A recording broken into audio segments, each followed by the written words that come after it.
Então vamos lá. Boa noite a todos, sejam bem-vindos.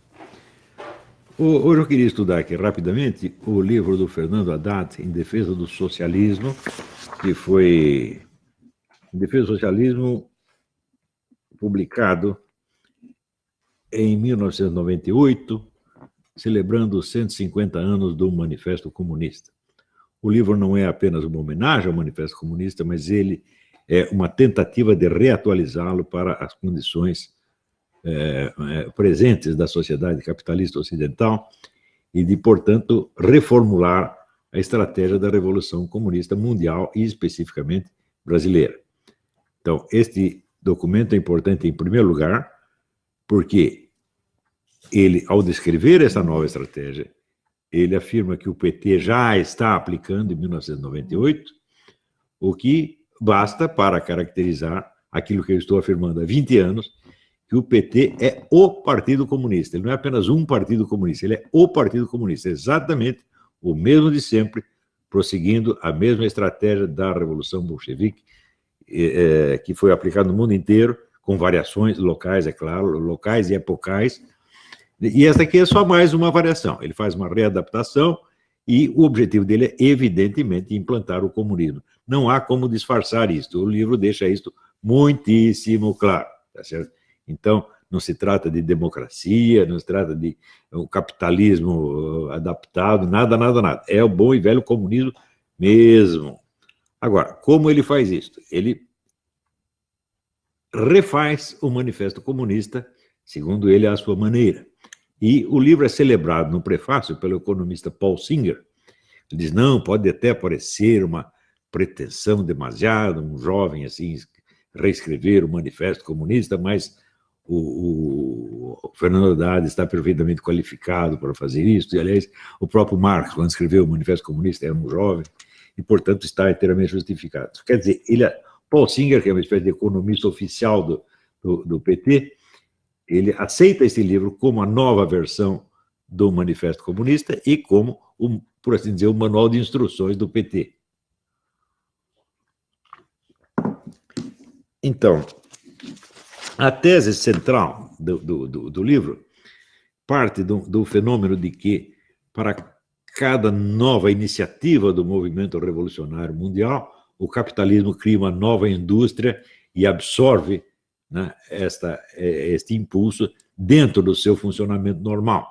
Ele dá como exemplo, por exemplo, a revolução sexual promovida pelos comunistas, desde o tempo do Wilhelm Reich, né, e que ele diz que então ela foi absorvida pelo capitalismo através da indústria da pornografia. Bom, a única diferença, ele diz, em vez de surgir, então, a verdadeira sociedade erótica, surge a indústria da pornografia. Qual é a diferença entre as duas coisas? Bem, a indústria da pornografia é uma coisa limitada, ela só atende a uma parte da população que está interessada nisto, tá certo? E a sociedade erótica expande isso para a sociedade inteira, tá certo? E não constitui um instrumento de lucro para nenhuma classe em particular. Mas se nós perguntarmos exatamente, eu até gostaria de encontrar esse sujeito e perguntar o que você entende exatamente por sociedade erótica? Porque sociedade erótica só existe uma no mundo. Aliás, existem duas sociedades eróticas. Existe a das hienas, que começa a fazer suruba no instante em que nascem, tá certo? E existe a dos macacos bonobos, que resolvem as suas tensões sociais através de surubas generalizadas. Todo mundo come todo mundo, tá certo? E aí fica tudo em paz. Agora, é claro que ao comer todo mundo, um macaco grande come um macaco pequenininho, né?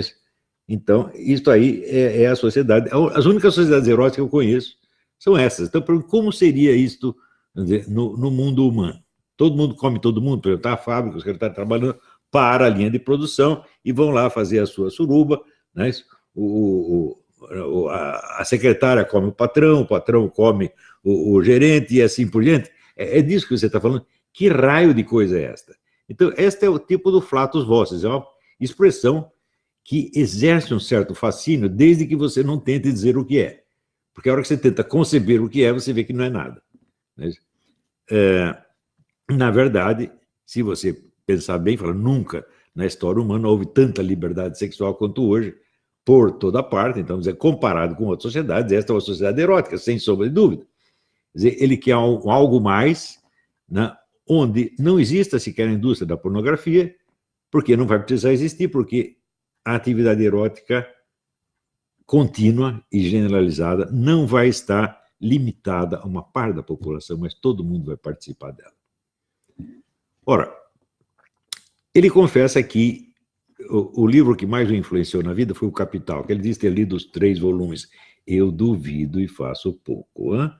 Porque mesmo o primeiro volume, que eu saiba, só foi lido inteiro, né, em grupo, por um pessoal da USP, entre os quais os professores dele, né? E com isso ganharam um prestígio intelectual fantástico. Eles leram O Capital. Olha lá, Fernando Henrique Cardoso, né? Essa gente toda.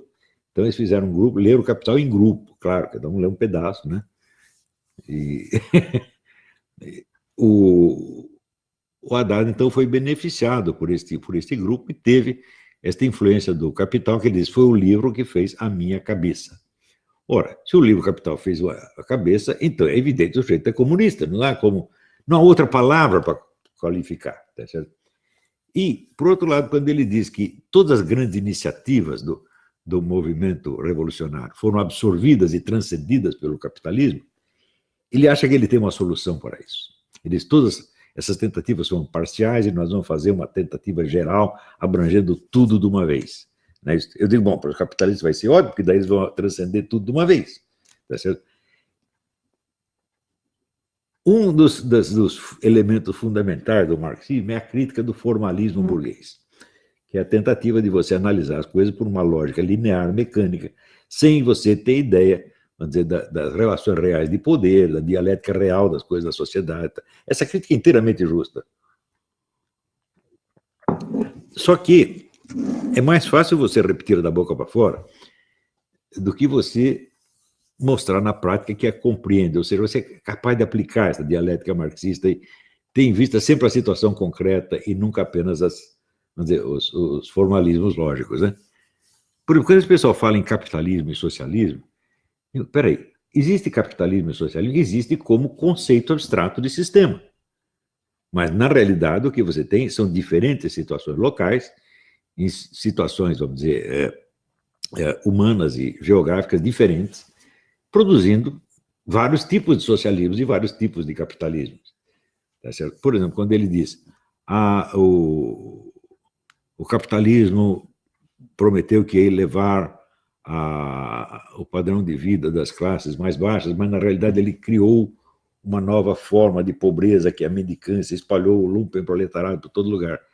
E, ora, você vê aqui nos Estados Unidos, você praticamente não vê lumpenproletariado, e você não vê lumpenproletariado na Europa, a não ser através desses imigrantes que estão chegando do Oriente Médio agora. Esses são lumpenproletariado. Não existia praticamente lumpenproletariado, nem na Europa avançada, nem nos Estados Unidos, mas no Brasil existe. E ele foi criado pelo capitalismo ou pela economia estatista. Então, você só vai ver um lumpenproletariado crescente nos países de economia estatista dirigidos pelos socialistas. Né? Esta coisa de você usar nomes de regimes, né, e tentar descrever o movimento histórico pelo confronto entre esses regimes, é como se você pegasse conceitos e você está fazendo de conta que os conceitos são entidades reais e que elas vão para o campo de batalha e lutam um com o outro. Mas isso não existe, conceitos não lutam, o que lutam são pessoas, são organizações, são grupos, etc, etc. Eu me lembro, por exemplo, que havia toda esta gritaria nacional contra o neoliberalismo. Então, quando houve uma reunião do G8, o neoliberalismo está aí ferrando com nós, eles estão se reunindo lá para ferrar. Quando você vê, eram 8 países. Os 8 dirigentes desse país eram gente da esquerda. Então, que neoliberalismo? Neoliberalismo era uma palavra, um emblema, que designava uma ideia abstrata que seria de um capitalismo readaptado, capaz de absorver e esmagar, portanto, o movimento socialista. Mas quem estava fazendo isso eram os próprios socialistas. Tá certo? Então, toda esta coisa da dialética marxista que combate o formalismo e tenta se apegar à realidade concreta, às verdadeiras relações de poder, é só da boca para fora, porque, na verdade, eles fazem a mesma coisa. Nós estamos vendo agora mesmo isso acontecer no Brasil. Então, os marxistas sempre criticaram os liberais e outros direitistas por terem um conceito puramente abstrato e formal da democracia. Então, a democracia se compõe das eleições, dos partidos, da luta, do conflito dos partidos, concorrência entre os partidos e liberdade de imprensa, etc, etc. Então, é apenas um conjunto de relações legais. Isso não leva em conta as relações reais de poder.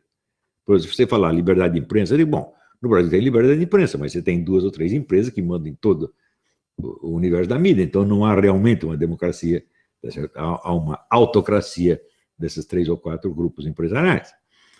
Porém, agora nós estamos vendo os próprios comunistas se utilizarem do formalismo jurídico para dar áreas de um funcionamento normal da democracia a uma situação onde eles estão impondo a sua vontade tiranicamente ao país inteiro. Então, será que eles percebem que estão fazendo isso? Será que eles percebem que agora o formalismo capitalista virou um instrumento a favor deles? E que eles o estão usando? Nós todos sabemos que houve fraude nas eleições. 16 mil queixas é suficiente para você dizer, olha, essa eleição não está normal.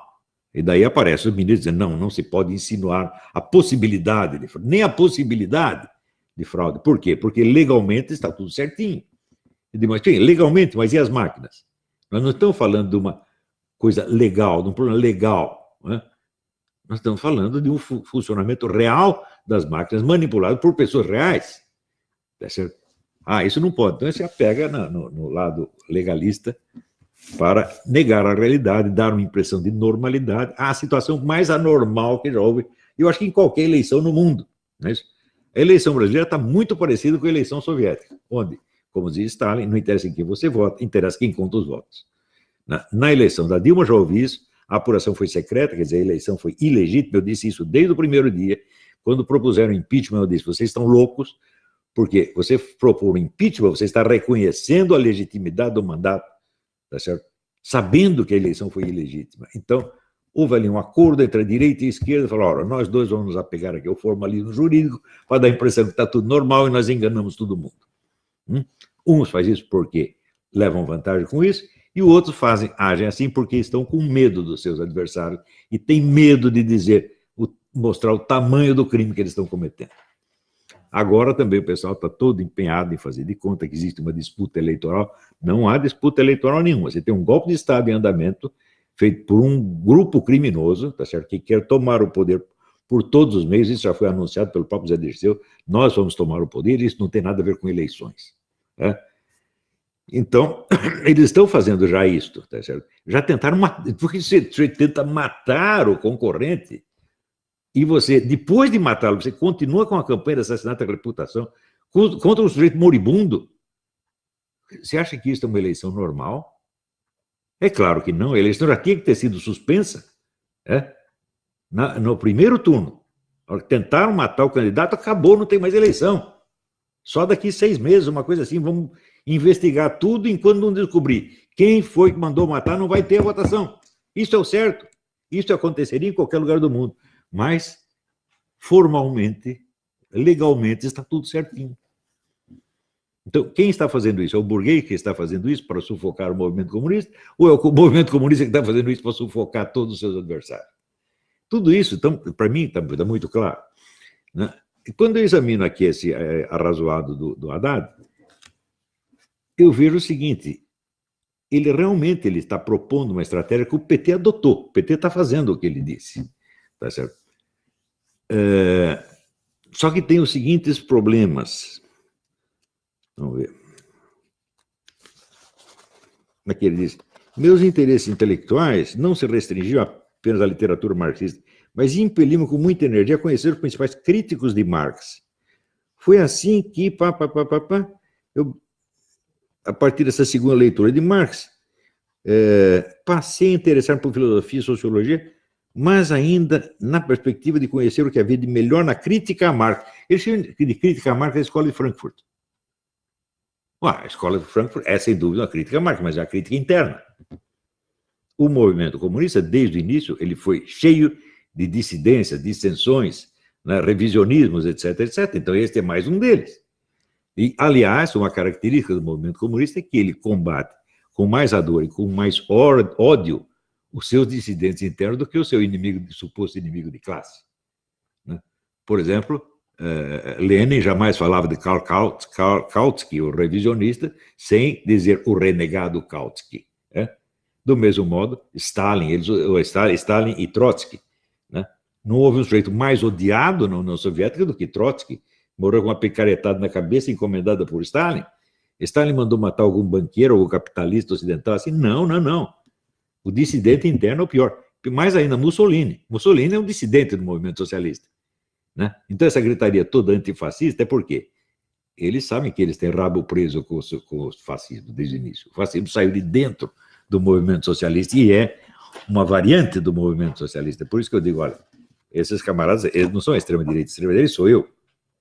Porque eu não aceito compromisso nenhum com o socialismo. Não tem nada a ver com o socialismo. Esses nazistas, fascistas, tal, tudo lá, são semi-socialistas, negociam com o socialismo, eu não aceito nada disso. Então, eu que sou extrema-direita, não os nazistas. Né? Então, extrema-direita, para mim, é o libertarians é extrema-direita. Né? Os outros, não. Muito bem. Então, aqui já começa a história. Toda a formação intelectual dele é dentro do marxismo. Ele não conhece nada fora do marxismo.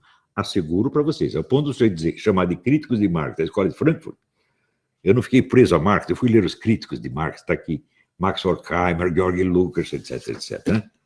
Bom, um elemento da Escola de Frankfurt que ele absorve é considerar que, fora tudo que não consiste nas relações econômicas, é tudo superestrutura ideológica. Então, de realidade material não só existe economia, o resto é tudo ideologia. Portanto, toda a vida social, cultural, religiosa, etc., é conflito ideológico. Isso é comum, Marx diz isso, mas a Escola de Frankfurt radicaliza isso. Ela leva isso às suas últimas consequências, coisa que Marx não levava. Marx ele admitia alguma independência da vida cultural, artística, etc., etc. Tanto que ele dizia que, olha, o estudo ideológico não nos permite compreender como é que nós ainda nos comovemos com as peças de Ésquilo ou Sófocles, porque elas já perderam a sua função ideológica na sociedade e, no entanto, elas ainda dizem alguma coisa para nós. Karl Marx reconhecia isso, mas o pessoal da Escola de Frankfurt não. Para eles é tudo ideologia até o fim. Para eles, e o Michel Foucault também, a mesma coisa. Né? Então, para o Michel Foucault, tudo são relações de poder. Absolutamente tudo na vida humana. Né? Só a obra dele, não. Ele não está tentando impor o seu poder a ninguém. Imagine se ele ia fazer uma coisa dessa. Né? E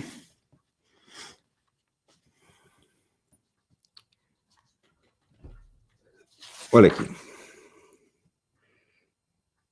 Ele diz, a sociedade contemporânea não será capaz de contra-argumentar a crítica da Escola de Frankfurt, senão através de argumentos de autoridade, do tipo, sua crítica é absurda porque sempre todos pensaram diversamente. Falei, quer dizer que só há argumento de autoridade contra a Escola de Frankfurt? Digo, meu Deus, eu já li tantos argumentos contra a Escola de Frankfurt, mas tantos mais inventivos. Tá certo?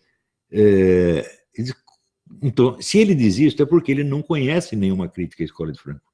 Então, ele imagina que todos os críticos da Escola de Frankfurt são apenas uns ingênuos, são como se fossem sargentões brasileiros, tá certo? Que só apelam ao argumento de autoridade. Eu falei, mas ele não leu nem o George Scruton, não é possível. Né? O George Scruton tem crítica muito engenhosa à Escola de Frankfurt, muita gente tem, né? Mas ele evidentemente não conhece. Agora, então ele diz, como a sociedade só pode opor à crítica frankfurtiana argumentos de autoridade, eles não devemos discutir com esses argumentos, mas respondê-los através da desconstrução da família. Opa, peraí. O que é que uma coisa tem a ver com outra? Como é que você vai quebrar argumentos contra a Escola de Frankfurt desconstruindo a família? Sim, ele diz que são argumentos de autoridade, a base da autoridade é a família, nós desconstruindo a família, desconstruímos a autoridade. E o que é desconstruir a família? É criar a sociedade erótica. Ora, ele se diz claramente inspirado nisso pela Escola de Frankfurt. O que é que a Escola de Frankfurt diz a respeito da desconstrução da família? Max Horkheimer, num ensaio chamado Autoridade e Família, de 1936, ele diz que o que mais caracteriza a família burguesa, isso é, a família que tem que ser destruída, é a proibição de qualquer elemento erótico nas relações entre mãe e filho. E os filhos, mãe pode ter carinho no filho, o filho pode ter carinho na mãe, desde que não tenha nenhum elemento sensual erótico. Então, a destruição começa pela introdução do elemento sensual erótico nas relações entre mãe e filho. Em suma, é a política incestuosa.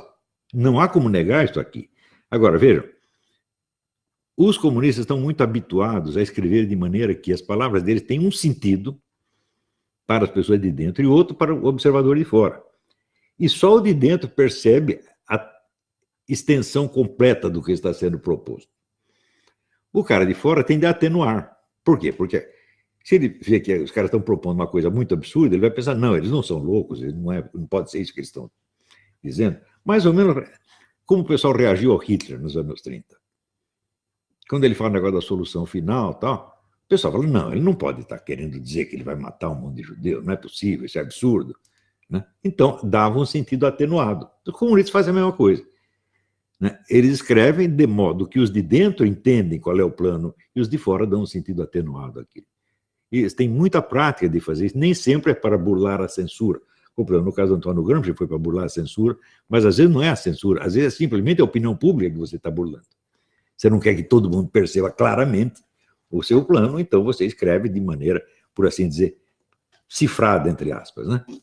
Então, às vezes não formalmente cifrada, mas estilisticamente cifrada. E o nosso amigo Haddad, ele faz isso, quer dizer, ele adere à ideia frankfurtiana da destruição da família, sabendo que isto inclui a erotização das relações entre mãe e filha, mas fazendo de conta, não falei nada disso, imagina incesto, que coisa horrível, não, eu sou tão cristão.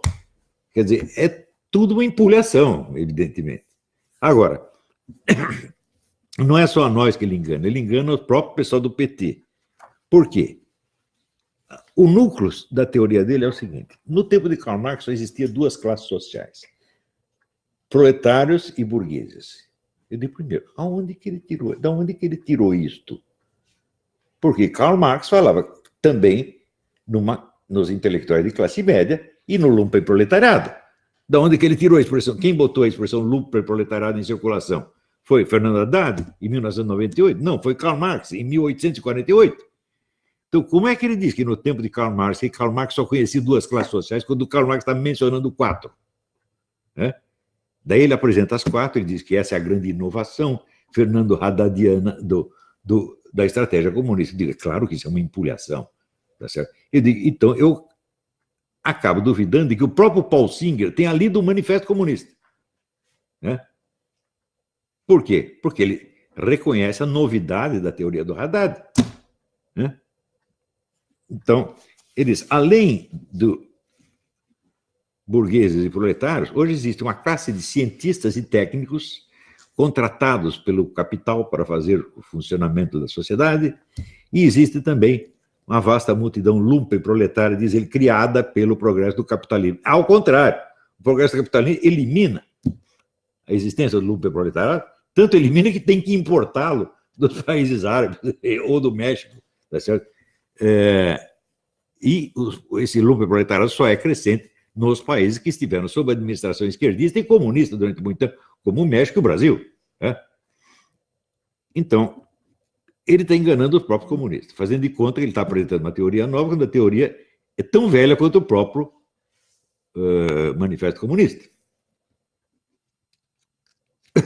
Mais ainda, a ideia de você ganhar para a Revolução Comunista o lumpenproletariado e a camada intelectual, essa ideia também não é dele, essa ideia está explícita no Herbert Marcuse desde escritos dos anos 40. E o cara vem vender isso de novo dizendo que é dele. Quer dizer, então, em primeiro lugar, esse é um plagiário. Tá certo? Agora, a lei brasileira não reconhece plágio de ideia, só reconhece plágio de texto. Então, legalmente no Brasil não é plágio. Veja, de novo, o apelo ao formalismo jurídico. Legalmente não é plágio, mas substantivamente é um plágio, porque você está apresentando como sua uma ideia que já vem de um outro. E daí ele propõe lá uma série de estratégias, entre os quais o que ele chama subversão do mercado. Como é que é a subversão do mercado? É você introduzir elementos socialistas no funcionamento do próprio mercado. Por exemplo, através de cooperativas, como o MST. Grande novidade estratégica, vamos fazer as cooperativas e vamos subverter o capital. Né? Só que é o seguinte, essa ideia foi introduzida por Stalin, né, na União Soviética, em 1924, 25, e por Stalin no Ocidente a partir de 1948. Ou seja, ele está propondo uma ideia que já existe como prática comunista desde 1948. Então, das duas, ou ele ignora tudo isto, e é um sujeito que, até um comunista sério levar prestar atenção nesse sujeito é perder tempo, né, certo? Ou então ele conhece e está fazendo de conta que não conhece, é tudo fingido.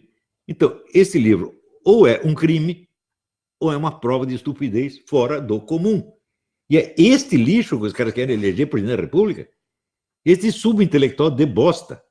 Isso é uma vergonha, pô, até para o movimento comunista. Mais vergonha ainda é o Paul Singer ter subscrito isso. Eu não conheço direito o livro do Paul Singer, não sei qual é o estatuto intelectual dele, mas era um cara que dentro do PT era respeitado como um grande intelectual.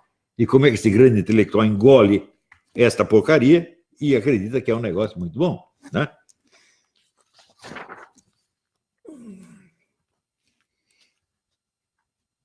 Então, qual é a diferença que existe entre isto que ele chama nova classe de técnicos e cientistas e o que Karl Marx e Herbert Marcuse chamavam de intelectuais? Nenhuma, intelectuais e estudantes.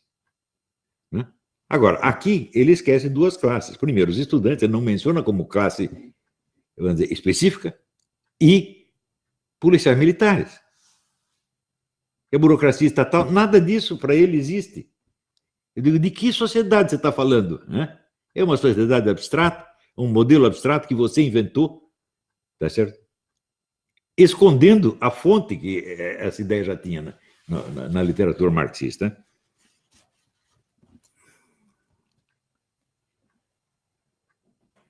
A principal defeito do movimento socialista até aqui foi não perceber o quão adaptável é o sistema capitalista. Mas não é o sistema capitalista que é adaptável, quer dizer, cada vez que os comunistas inventam um negócio, vem o capitalismo dá uma maquiada naquilo e acaba levando vantagem com isso. Isto é um poder que o capitalismo tem ou é uma deficiência inerente da economia comunista? Por que o capitalismo se adapta e vence tudo? É simples porque a economia comunista não existe. Não existe, nunca existiu e nunca vai existir. A demonstração já foi dada pelo Ludwig von Mises em 1923. O raciocínio dele é muito simples. Bom, se você não tem mercado, as coisas não têm preço. Se não tem preço, não tem cálculo de preço. Se não tem cálculo de preço, não dá para planejar a economia, portanto, não tem socialismo nenhum. A única hipótese de haver um socialismo seria haver um comitê de gênios capaz de calcular antecipadamente e determinar, por decreto estatal, o preço de tudo, desde usinas atômicas até o alfinete, passando por camisinha, imóveis, carros, tratores, aviões, etc, etc. Quem consegue fazer um cálculo desse? Isso é impossível. Você tem que esperar que a própria sociedade, no comércio das coisas, vai estabelecendo o preço. Se põe um preço excessivo, ninguém aceita. Se põe um preço melhor, o pessoal aceita. Bom, tudo jogo do mercado. É o jogo do mercado que determina o preço das coisas. O preço não pode ser decidido antecipadamente pelo Estado. Por quê? Porque não há cérebro humano, não há computador capaz de fazer isso. Veja, o meu irmão, que eu considero um gênio matemático, ele conseguiu fazer um cálculo para criar um algoritmo para o cálculo de otimização do capital de giro, que era considerado uma conta impossível, porque o número de variáveis é muito grande. Você imagina, por exemplo, quanto que o Walmart precisa comprar de chiclete de bola, quantos que ele precisa comprar de vassouras, quanto de sapato, etc, etc, para que o seu capital de giro seja otimizado. Né? Não tem cabeça e não tem computador capaz de prever todas essas variáveis. O meu irmão conseguiu inventar o algoritmo para isso. Levou para um grande matemático brasileiro, que eu não vou dizer o nome. O sujeito inicialmente riu da cara dele, ele disse, não, professor, você fica aí, lê aí, eu volto amanhã.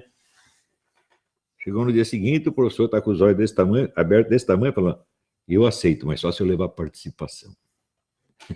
Então, pronto. Isto, capital de giro de uma empresa. Agora, você imagina o cálculo total do preço de tudo. Então, assim, economia comunista faz-me rir. É uma coisa que não pode existir. Materialmente, é impossível. Então, o que vai existir? Você vai fazer uma outra coisa e vai dar nome de economia comunista, economia socialista, como se faz na China, como se fez na União Soviética, onde metade da economia era economia privada. Legalmente proibida, mas existente. Porque se fechasse a economia privada, fechasse toda a economia. Então, o que se chama de economia socialista é o quê? É um modelo fascista. Economia fascista é metade capital público, estatal, metade capital privado. Só que aí só sobrevivem essas grandes empresas, as pequenas são esmagadas. Então, a aliança entre o Estado e as grandes empresas, que é a fórmula da economia fascista, é o único socialismo que já existiu e o único que há de existir algum dia. Tá certo? Então, é claro que você jamais vai chegar à economia comunista e você vai dizer, mas isso a culpa é da flexibilidade do capitalismo, ele consegue se adaptar a tudo. Falei, o capitalismo está vencendo o treco que não existe, meu Deus do céu. Quer dizer, a imensa fragilidade da ideia da economia comunista, esses caras não são capazes de perceber.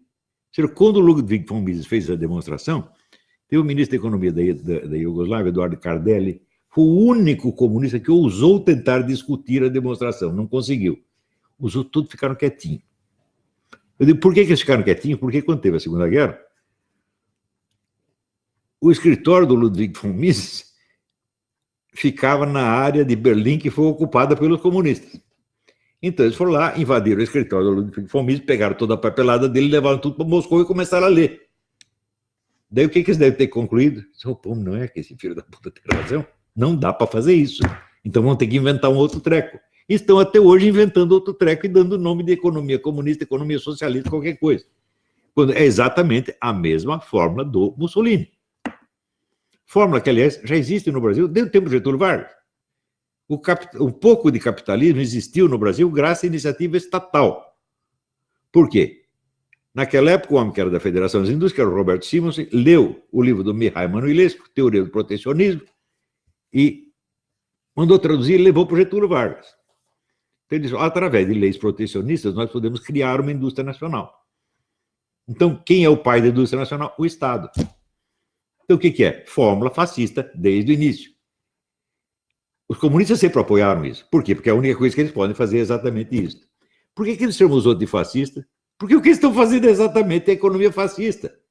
Eles sabem disso. Né? E isto, olha, dói. Né? Pô, nós cuspimos tanto naquele Mussolini, naqueles caras revisionistas, essa coisa toda, e nós agora estamos fazendo exatamente o que eles diziam que dá para fazer. Então é isso. Só existem dois tipos de economia no mundo. Existe a economia liberal, que tem seus limites, e existe a economia fascista. O resto não existe. Né? Então, não é que o capitalismo tem a capacidade de se adaptar. O capitalismo tem a capacidade de vencer um desafio inexistente, que é o de superar a inexistente economia comunista. Mas, diz o Haddad, nós podemos aqui juntar as três classes, os intelectuais, né? o lumpenproletário e os trabalhadores contra os empresários. Entendeu? Você esqueceu uma coisa, os banqueiros. Cadê os banqueiros? Cadê o capital financeiro? Onde está ele? Ele está fazendo exatamente o que você propõe. Ele financia o estrangulamento dos empresários industriais, que daí se tornam escravos dos bancos. Né? Então, este camarada, como todos os comunistas do mundo, ele trabalha para a glória do grande capital, dizendo que está trabalhando para destruir o capitalismo. Esses caras são um bando de inconscientes, de idiotas. Eles não entendem a mecânica real da coisa. Veja, eu reconheço que Karl Marx fez um esforço monstro para entender como a sociedade funciona realmente. Ele não conseguiu, mas ele queria. Esses caras não têm a menor ideia de que é preciso fazer isso. Eles pegam esses nomes abstratos de regime, capitalismo, socialismo, e raciocinam como se isso fossem forças históricas reais. Então, é uma luta entre os conceitos emergem do dicionário e começam a brigar, começam a matar pessoas, etc, etc. Né? Daí ele diz o seguinte, ele diz que todos os movimentos anteriores, eles pecaram porque eram sempre parciais. Eu digo, escuta, o que é que teve de parcial a Revolução Russa? A Revolução Russa já não quis mudar a sociedade inteira de uma vez? Criar um novo homem, mudar a própria natureza humana? Quer dizer, você acha que você descobriu a ideia da revolução geral, os outros só tinham revoluções especializadas? Como é possível o cara dizer uma coisa dessa? Né? Daí ele diz, a solução não pode ser qualquer tipo de reivindicação parcial, não pode ser qualquer movimento alternativo de protesto. A solução, hoje como antes, continua sendo a história da luta de classes. Né? Só que ele disse, então que a história da luta de classes tem que acrescentar mais duas classes. Eu digo, mas ela já não estava acrescentada. Eu expliquei é um livro meio inédito, que é A Marcha dos Abismos, mas eu li para vocês o primeiro capítulo, que tratava do problema da relação entre os intelectuais e os proletários dentro do movimento comunista fundado por Karl Marx. E eu mostrei que Karl Marx estava consciente de que os intelectuais é que mandavam nos proletários. Então, mas como é que ele continuava a falar de revolução proletária se quem estava no comando eram os intelectuais? E os proletários só faziam obedecer. Ele estava consciente disso, e, no entanto, ele varreu o problema para baixo do tapete, nunca examinou com maior profundidade. Quando depois o regime soviético se transforma numa ditadura de intelectuais oprimindo os proletários, isso já estava na própria concepção original de Marx, e Marx não quis confessar. Mas quem lesse o Manifesto Comunista e o Capital com alguma atenção naquela época, 1840 e pouco, até 1870, 70 e qualquer coisa, quando saiu o Capital, entenderia, falar, aqui tem este problema, o que você está chamando de revolução proletária vai ser uma revolução conduzida pelos intelectuais que vão mandar na sociedade. Os proletários vão ter que trabalhar cala a boca. Isso é a conclusão lógica. Não do que Marx diz, mas do raciocínio que está implícito ali. Ora, essas propostas elas têm uma lógica interna, e essa lógica interna é ela que vigora e não apenas o sentido expresso das palavras usadas. Quer dizer, a lógica interna funciona na medida em que ela tem uma correspondência com a realidade externa. Em que é que a teoria de Marx correspondia com a realidade externa? Correspondia que, de fato, os intelectuais é que estavam mandando, e os proletários estavam obedecendo. E o lumpenproletariado? Karl Marx dizia, o lumpenproletariado não pode... Essa é uma diferença efetiva criada pela escola de Frankfurt. Karl Marx achava que os lumpenproletários, quer dizer, bandido, puta, drogado, etc., era uma classe inimiga da revolução, inimiga do proletariado. De fato, ela é inimiga do proletariado, mas ela pode ser usada na revolução porque já tinha sido usada na Revolução Francesa. A Revolução Francesa foi lá, abriu toda a porta da cadeia para fazer bagunça.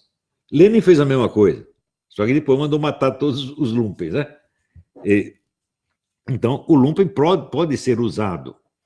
Agora, acontece que, por exemplo, nas circunstâncias do Brasil, as organizações criminosas cresceram muito e não tem mais como usá-las. Você vai dizer que o Fernando Haddad ele é capaz de usar o PCC, o Comando Vermelho, e depois mandar matar todo mundo. Você está brincando? Eles mandam matar o Fernando Haddad muito antes disso. Então, eles têm mais condição até de conduzir o processo do que qualquer partido político. Então, essa é uma diferença efetiva que existe. Agora, eu não vejo no que isso facilite a tal da Revolução Socialista. Porque a Revolução Socialista, em última análise, ela vai sempre visar uma impossibilidade econômica e vai acabar fazendo um fascismo, que é a única coisa que ela pode fazer.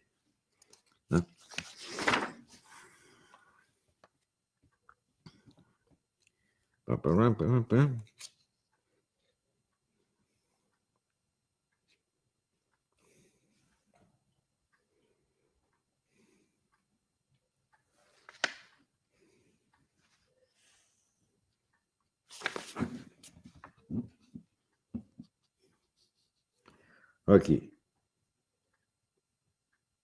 Ele diz, o mundo chegou a imaginar que o capitalismo poderia, pelo menos nos centros tecnologicamente dinâmicos, erradicar a miséria até mesmo a pobreza. Mas ele fez isso. Você não tem mendigos na rua aqui nos Estados Unidos e nem na Europa. Tem esses que foram importados agora pelo quê? Empurrados pelos comunistas. Fala, vão lá, vão criar um proletariado lá, um lumpenproletariado lá para derrubar tudo. É isso que eles estão fazendo. Então, essa é a profecia autorrealizável. Nós dizemos, bom, vai haver um imenso lumpenproletariado crescente, então vamos mandar os caras lá para construir esse lumpenproletariado.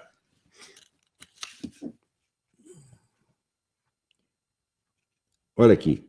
A única forma de construir um projeto alternativo de sociedade consistirá em isolar a classe dominante de um lado e as demais 3 classes de outro. Essa é a condição necessária para a superação da ordem capitalista. Ué, mas isso era a proposta do Herbert Marcuse.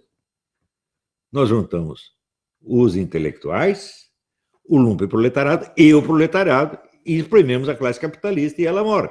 E daí pergunta, quem paga isso? Os banqueiros. Muito simples. Como de fato aconteceu. A esquerda mundial é financiada pelos grandes grupos, todo mundo sabe, Jorge Soros e outros, né? Todo o pessoal do Bilderberg. Né? Então, quanto mais se insiste nesta estratégia, maior o poder dos bancos sobre o conjunto da sociedade. Pior, se você destrói toda a chamada superestrutura ideológica, os valores religiosos, morais, etc., etc., etc., você cria inicialmente um caos, mas não vira um caos total por quê? A economia tem que continuar funcionando. Né? Então, a economia se torna o único padrão articulador e regulador da sociedade. Não há mais valores morais, não há mais códigos religiosos, não há mais família, não há mais pai, não há mais mãe, não há nem diferença de sexo, mas tem uma coisa que tem que continuar existindo. Né? O horário de trabalho, as normas de produção, etc., etc., etc. Então, a economia se transforma no único poder existente. E quem vai derrubar esse poder agora? Não tem mais ninguém. Só quem pode resistir ao poder avassalador da economia são, vamos dizer, as entidades que não fazem parte do processo de produção. Então, a cultura, a religião, a moral, a família, etc., etc. Ou seja, um capitalismo sem esses centros de resistência transforma-se naquilo que o próprio Marx chamava o capitalismo cru. É um lugar onde só existem as relações de produção e toda a superestrutura ideológica foi para o brejo. Tá certo? Então, é o domínio total e avassalador de um capitalismo absolutamente indestrutível. É para isso que esses caras trabalham e é por isso que os capitalistas financiam. Não o capitalismo industrial, vamos dizer, pequenos empresários, não. Os grandes bancos, né?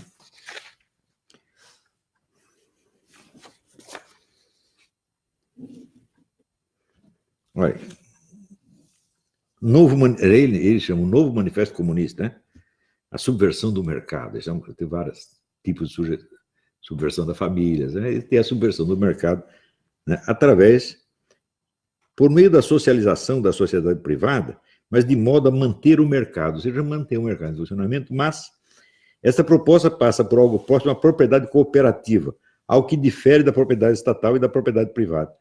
É o MST. O MST é o exemplo tipo da cooperativa. Só que o sistema cooperativo já foi espalhado no mundo por Stalin a partir de 1948. Ele não sabe disso.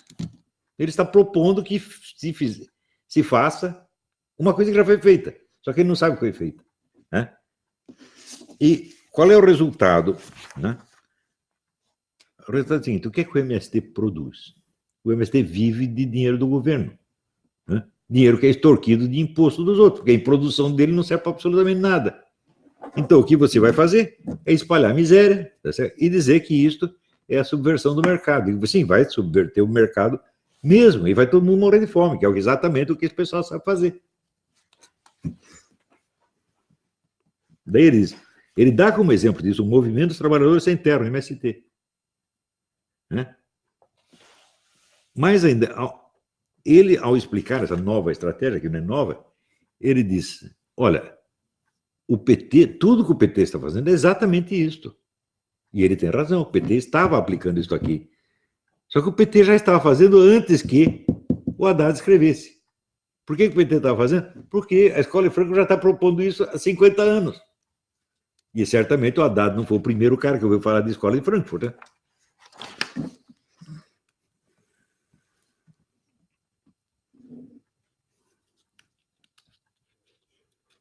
Bom, eu acho que já deu para entender, né? Por um lado, o PT é um partido comunista mesmo. Segundo, o estrategista tomado do poder pelo comunismo é o Fernando Haddad. Terceiro, essa estratégia é muito vagabunda porque é copiada de estratégias anteriores que deram resultados variáveis no mundo, mas que jamais conseguiram criar uma economia comunista. Então, é nisso que nesse buraco que eles estão metendo o Brasil de novo. Baseado aqui nas instruções deste pseudo-intelectual que não percebe as implicações mínimas do que ele diz. Se você perguntar para ele, Fernando Haddad, você está promovendo o incesto? Ele diz, não. Não, por incesto não, eu só quero erotizar as relações entre mãe e filhos. É assim, quer dizer, sujeito apela para o eufemismo, e o outro lado, que tem medo de ver o horror dessa gente, se recusa a enxergar. Não é isso? Então, bom, é isso aí. Daqui a pouco nós voltamos para as perguntas.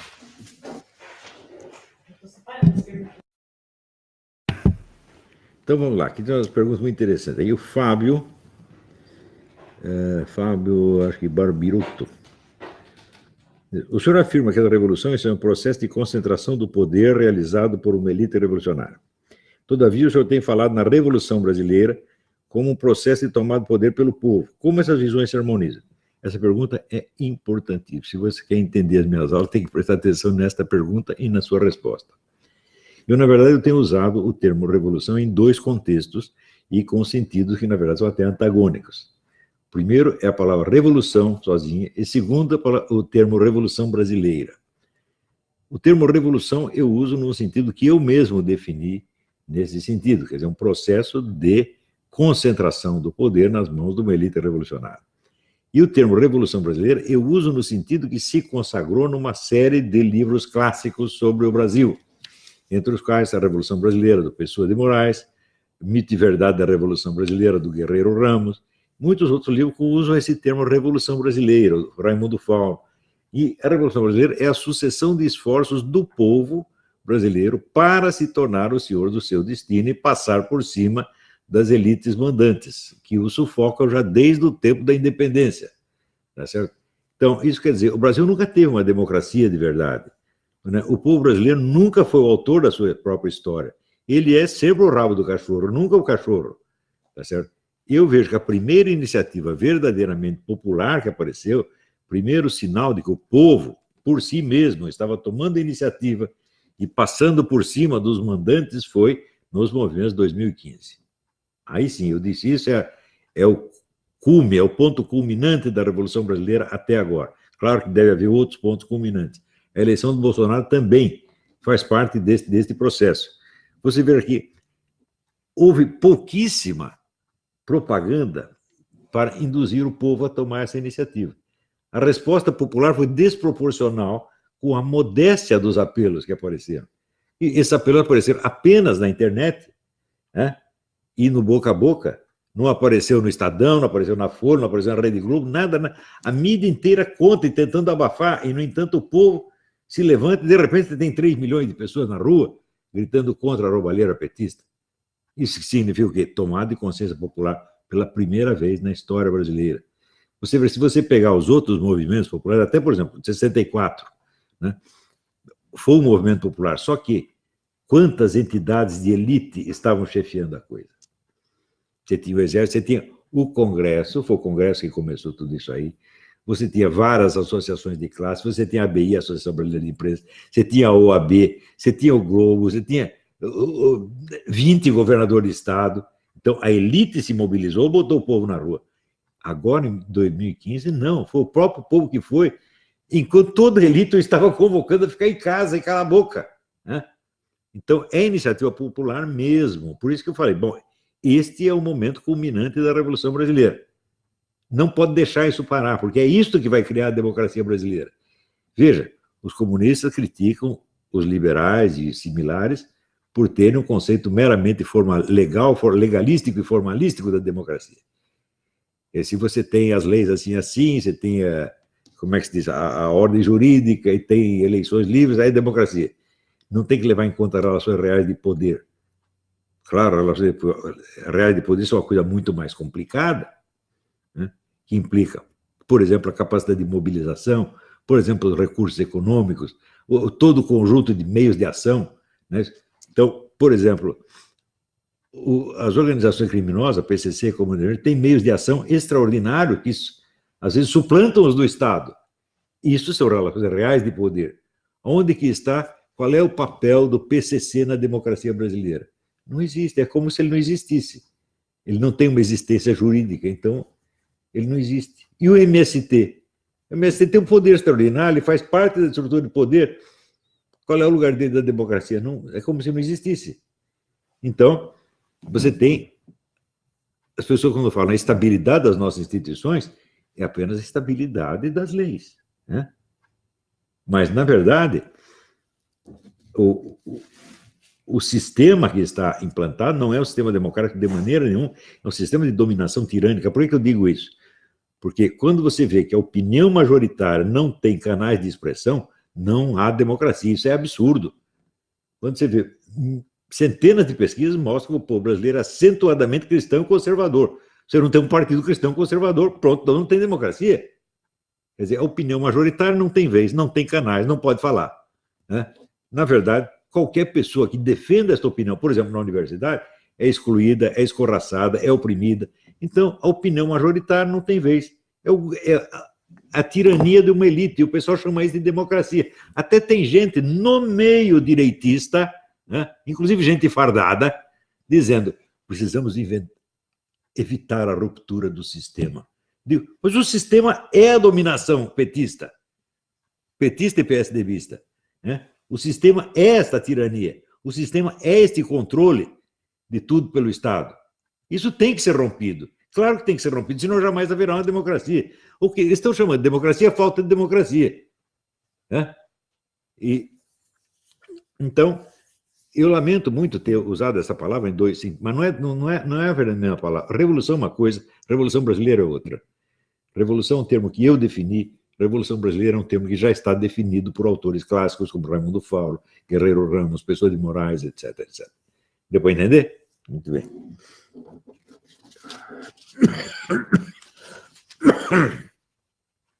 O que o senhor tem a dizer, recomendar dentro da passividade e excesso de confiança do Bolsonaro? Será impossível eles fraudarem dentro da avalanche de votos, dentro da possibilidade de uma fraude ainda mais escandalosa. Olha, nós estamos lidando com um bandido, gente. Eu estou dizendo, não há disputa eleitoral nenhuma. Há, sim, um grupo criminoso tentando se apropriar do poder por todos os meios ilícitos e, por outro lado, um bando de vítimas amedrontadas, com medo de declarar a gravidade do problema, tentando se anestesiar mediante frases calmantes. Esta é uma delas. Ah, nós tivemos tantos votos a mais. Isso não quer dizer nada, né? Você tem que comparar esta frase, né? Nós temos tantos votos a mais que não dá para eles vencerem, com a declaração do Zé Dirceu. Nós vamos tomar o poder, isso não tem nada a ver com vencer eleições. Não há nada que impeça esse pessoal de fazer uma fraude generalizada. A tentativa de reprimir a mero enunciado da possibilidade de uma fraude já mostra isso. O Jungmann disse que não podemos aceitar que alguém levante a possibilidade de uma fraude. Você não pode falar que a fraude é possível. Isso virou crime, né? Quer dizer, o Estado está oprimindo o povo, impedindo ele de registrar um BO quando ele vê uma irregularidade na urna. O que é isso aí? Tirania, gente. E essa tirania que nós defendemos quando dizemos não podemos permitir a ruptura do sistema. Então, tem um monte de gente que acredita que está na direita, que acredita que está do lado do Bolsonaro, e, na verdade, está ajudando o lado contrário. Por quê? Raciocina em termos que são inadequados à situação. Nós estamos... Veja, o mesmo formalismo jurídico que define o sistema brasileiro como democrático porque tem eleições, e tem formalmente, legalmente a liberdade de imprensa, mas, na verdade, é a liberdade só de meia dúzia, né? A esquerda acusava a direita de usar esse conceito legalístico, mas é ela que está usando agora para se defender, para que o pessoal não perceba a tirania que eles estão exercendo. E o caso do Raul Jungmann prova isso. O governo quer proibir até a possibilidade até a discussão da possibilidade da fraude. Ou seja, nós todos temos que aceitar que as máquinas são infalíveis. Se você não aceita isso, você é um criminoso, você pode ir para a cadeia por causa disso. Como é que você pode ter a cara de pau dizer que um lugar de governo pode dizer isso? É um regime democrático. Acorda. Aqui, general Heleno, acorda. Você e outros, acordem. O regime não é democrático, nós estamos numa tirania. Disfarçada por um aparato legal, por uma terminologia legal, apenas. Mas como pode ser democracia se a opinião majoritária não tem canais de expressão e não pode ter? Como é uma democracia se um lado pode tentar matar o adversário e no dia seguinte ainda enlamear a reputação do moribundo? Tá certo? E ele não pode sequer reclamar que lhe roubaram um voto. Que democracia é essa? Onde você está com a cabeça, homem? Acorda! Hã? Agora, tu pode ir lá fazer intriga minha pro Bolsonaro, vai me intrigar com o Bolsonaro, vai. Esse aí é o radical. Eu não sou nem radical, nem moderado. Escuta, esse negócio de radical e moderado, extremismo e moderação, isso é frescura. Isso é uma viadagem, gente. Hã? As diferenças políticas não são uma questão de mais e menos. Hã? Não são uma questão quantitativa, meu Deus do céu. Hã? Isso é uma questão objetiva, questão assim, de fatos e fatores, de meios de ação, sobre meios de ação, quantos meios de ação você tem, quais são. É uma questão puramente objetiva. Eu expliquei isso na minha apostila, Problemas de Método nas Ciências Sociais, e em várias outras aulas, no curso de Teoria do Estado, etc, etc. Não pode haver aí radicalismo ou moderação. Né? 2 mais 2 é 4. Isso é radicalismo? Tem que dizer que é 3,5 para ser moderado? O que é isso? Esse conceito, vamos dizer, veja, o Brasil padece da democratice. O que é democratice? Cada um quer mostrar que é mais democrata que o outro. Eu amo a democracia, o Estado de Direito. Olha, o principal era o Arruinaldo Azevedo. Ele era o Arruinaldo Estado de Direito Azevedo. Né? Eu não abria a boca sem falar da ordem democrática, da estabilidade das nossas instituições, etc. Mas que estabilidade das nossas instituições? Né? Se um ministro pode proibir investigação, se você pode mandar matar um adversário e paralisar a investigação em seguida, e você tem que ir votar como se nada tivesse acontecendo, desculpa, mas eu lembro daquela menininha, mas que caralho é isso, pô? Hã? Que caralho de democracia é essa, pô? Vocês estão loucos? Hã? Não é questão de ser radical, isso é uma questão científica. Isto não é uma democracia, em hipótese alguma. Hã? Tem um aparato jurídico legal aparente de democracia.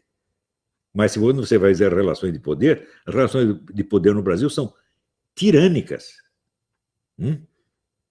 A liberdade de expressão no Brasil não existe. Não existe liberdade. Por exemplo, se você pegar os grandes órgãos de comunicação, existe liberdade de expressão lá? Não tem nenhuma. Só pode ter uma opinião, essa é a deles. É a do grupo mandante. O resto não existe, meu Deus do céu. Se você emite uma outra, então você é radical, você é fascista, você é nazista, você é criminoso, você é inimigo da humanidade, você é homofóbico, você é assassino de mulheres e crianças. O que é isso? Eles usam todos esses termos. E os radicais somos nós, sou eu que sou radical. Note bem, eu não estou nem propondo nada, eu não sou líder de partido, não sou líder de coisa nenhuma. Eu sou apenas um analista, eu sou um cientista político. Cá entre nós, eu sou um baita cientista político. Não, eu sou o único que existe no Brasil. Tem o Felipe Martins também. Tem mais 2 ou 3. Mas esse pessoal da universidade não são cientistas políticos de jeito nenhum. O pessoal do PT. Porque quando você Haddad é cientista político, né? Ora, cientista político na USP é um sujeito que, assim, ele imita a linguagem acadêmica, mas no meio ele se trai, ele começa a falar a palavra nós. E nós significa militância comunista. Então, é um gênero misturado. Meio discurso acadêmico, meio discurso de autodefinição do grupo político. Isso é característico da USP. Então, você vai chamar isso de ciência política? Não, meu filho, isso é propaganda política só. Agora, eu estou tentando analisar as coisas com a maior objetividade possível. Objetividade não quer dizer abstinência de juízo de valor, quer dizer, você não vai deixar que os seus desejos, temores, esperanças, etc., deformem a sua visão da realidade. Então, você acha que eu quero que as coisas estejam assim? Eu não quero, eu gostaria que estivesse muito melhor, mas infelizmente é assim que está. Então,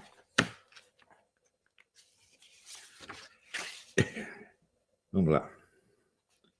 Felipe Denardi, professor, em que pé está escrita nos seus livros? Não está em pé nenhum, meu filho, você está andando devagar, isso aí está passo de lesma, né? Porque é muita coisa, é muito difícil. Eu, por exemplo, estava corrigindo o curso sobre o Louis Lavelle, né? A cada 3 páginas eu tropeço em dificuldades enormes, a coisa tem que ser toda reescrita, é um problema. Né? Esse, você saber, é o maior problema da minha vida. Vamos lá.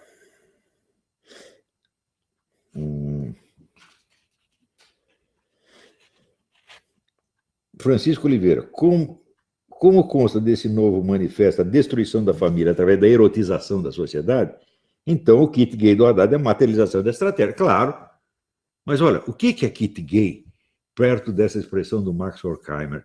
erotizar as relações entre as mães e seus bebês. Não é nada, que distribui o kit gay para todo mundo, né? Comparado com isso, tem até um negócio inocente, porque são apenas os meninos brincando lá de homossexualismo. Mas, de repente, você vai erotizar as relações entre as mães e bebês, universalizar o incesto sob outro nome, ou vai pegar certamente algum nome mais elegante. Olha, nós chegamos no Brasil a um ponto em que a dose de cinismo desses caras não tem limite. Bom, acho que hoje já deu, né? Já deu para entender do que... Ah, peraí. Aqui, Fernando José Vieira. Sabe que o professor francês Jacques Bidet esteve no Brasil e foi aclamado na Unicamp. Suas ideias do altermarxismo de 2007 é muito parecido com o que o senhor escreveu. É a mesma coisa. É ele ou o tal do Gerardo Imenic. Altermarxismo é o hadadismo, no fim das contas, né? O marxismo, toda hora tem um novo marxismo. Meu Deus do céu, vocês não conhecem a história do marxismo? O marxismo está em revisão desde o dia seguinte, né? Porque o Marx acabou de publicar um negócio, já estava o genro dele inventando outro, depois veio o outro, depois veio o Kautsky, veio o Bernstein, veio não sei quem, veio o Trotsky, veio o Mao Tse-tung. Né? A praxis é isso. Né? Mudar a teoria todo dia. Não está bom assim, nós mudamos. Olha, só a única constante é o seguinte, quem tem que estar no poder somos nós. Eles pensam assim, o problema da humanidade é que não somos nós que estamos mandando. Quando tiver tudo na nossa mão, vai estar tudo resolvido. E é sempre assim, eles podem prometer mundos e fundos, mas para realizá-los eles precisam do poder total. Como eles não têm o poder total ainda, ou acham que não tem, ou sentem que não tem, então todo o esforço é para obter o poder total, e depois veremos. Sabe quando veremos? Jamais, porque não há poder total. Um poder parcial não os contenta. Nós vimos aqui. O Haddad está dizendo isso.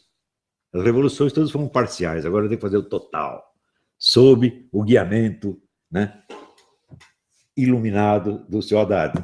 Né? Como é que ainda pode acreditar nessas pessoas, meu Deus do céu? Né? Então é isso. Isso não é um partido político, isso é um corja de bandido, pô. Só isso. Então é isso, até a próxima. Obrigado.